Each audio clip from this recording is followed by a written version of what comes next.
tsy mila hoe tsy misy ny fikaroana voka mpikaroana daholo ny zavatra ampiasantsika andavanandro na ny akantontsika zao raha na izao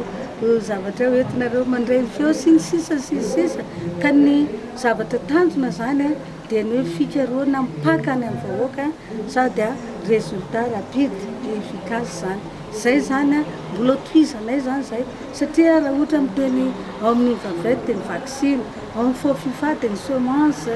ny fijerena ny nofotany sy ny sisa ny ao amin'ny senioreo moa dia ny resaka environnement sy ny sisa mahasahana ny lafim-piaina ny vahoaka manontolo zany raha ny fikaroana misy eto amintsika eto Madagasikara no tenenina tsika koa moa efa manana ny hoe stratégie nationale de la recherche paikady nationale momba ny fikaroana ka dia izay nohidineny zareo misy programme maromaro izy eo fanamenanareo ihany fangamba vakinareo amin'ny vahoaka ihany izy fa dia averina eto fa dia hoe ny toeran'ny fikaroana zany eo amin'ny fiainam-bahoaka eo amin'ny fiainana andavanandro sy ny hoavy zay ny tena hoe ezahanay ampahafantarina sy apetraka zany amin'ny asa andreo mpiavaka sy ireo directeur mpitarika ny centre national de recherche sy ny tontolo misy zavatra tena hoe laharam-pahamehana hoe hoe tena mipaka tena vahoaka ny laharam-pahamehana moa mazava ho azy raha jerena zao ny tsika dia ny ampahany be dehibe amin'ny vahoaka dia ny fahamehana sy ny fiompiana dia hitanareo ny asan'ny fifahana zany zay ny antony hoe nitokanana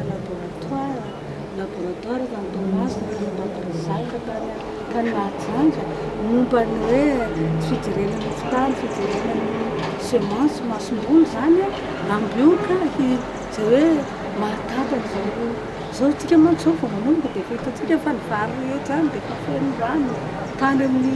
toerana rehetra zay mandalovanay maly afaka maly dia zay ka zany mipaka ny vahoaka zany fijeren'ny mpiaraka an'izany satria zay tena eo koa moa zany ny fiompiana koa miaraka ny fambolena sy ny fiompiana indrindra ny tontolo iainana koa satria avy amin'ny tontolo iainana tsy voakajy mahatonga ny changement climatique ao anatiny daholo zay indrindra fa ao anatiny priorité ny mpiaraka sy ny centre de recherche sy ny zavatra zay